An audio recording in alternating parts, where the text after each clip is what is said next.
किसी ने हमसे कल पूछा शाम को, गुरुजी नवरात्रि चल रही है, देवी की उपासना कैसे करनी चाहिए। कल तो हम उस वक्त मौन हो गए थे, तो बोल नहीं पाए जाते समय। मंदिर पे तो बोले हैं, रास्ता में जो गुरुजी ने नियम दे रखा है वो नियम करना था, तो जब शुरू कर दिया तो जवाब नहीं दे पाए।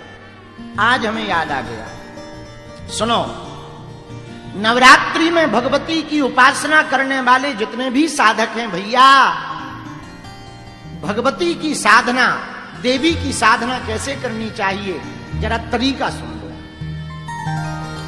जैसे विदेश गए हुए पति की याद में पत्नी घर पर 24 घंटे रहती है कि भले ही 1 साल बाद आना है, पर उसके चित्त में पति ही चलते रहते कि खाना खाया कि नहीं खाया, सोए होंगे कि नहीं सोए होंगे, ठीक होंगे कि नहीं ठीक होंगे, यही चित्त में चलता रहता।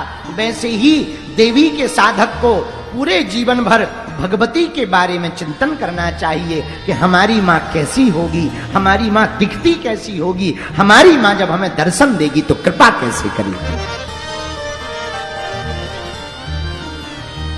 जैसे प्रेम के प्रगाढ़ता में पड़े हुए प्रेमी और प्रेमिका एक दूसरे को स्मरण करते हैं, वैसे ही साधक को अपने आराध्य का स्मरण करना चाहिए। जैसे वन में घास चरने के लिए जब गाय जाती है तो चरती जरूर वन में है, घास जरूर खाती है, बड़े बड़े झुंड में रहती है, पर चित्त में उसके बछड़ा ही रहता है कि हम जल्दी वापस चले जाएं, बछड़ा रहा रहा होगा। और जैसे ही शाम को वापस आती है तो बड़े बड़े पेड़ों की लकड़ियों को तोड़ती हुई वो बछड़ा के पास दौड़ी चली आती है। वैसे ही साधक को अपनी आराध्या के प्रति समर्पित होना चाहिए। साधक को भक्ति कैसे करनी चाहिए भगवान की या देवी की, भगवती की उपासना साधक को ठीक वैसे करनी चाहिए। कल हम जब बैठे थे तो वृंदावन वाले पूज्य महाराज जी, आप भजन गायक जी, आपने बहुत अच्छी बात कही थी, हमको बहुत प्यारी लगी। आपने कहा जैसे पनहारनी जब पानी भरने जाती है, पानी भर करके आती है तो रास्ते में सहेलियां मिल जाती हैं, बातें सहेलियों से करती है, लंबी लंबी बातें करती है, हाथ मारती है, लेकिन उसका चित्त मटका पर रहता है कहीं ये गिर ना जाए। वैसे ही साधक को संसार में रह करके सब बातें करनी चाहिए, सब कुछ करना चाहिए, पर चित्त तो भगवती के चरणों में ही रहना चाहिए।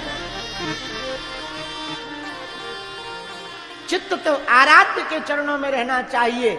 चित्त, हमारा मन परमात्मा के ही, भगवती के ही चरणों में रहना चाहिए। बोलो सीताराम, जोर से बोलो और जोर से बोलो।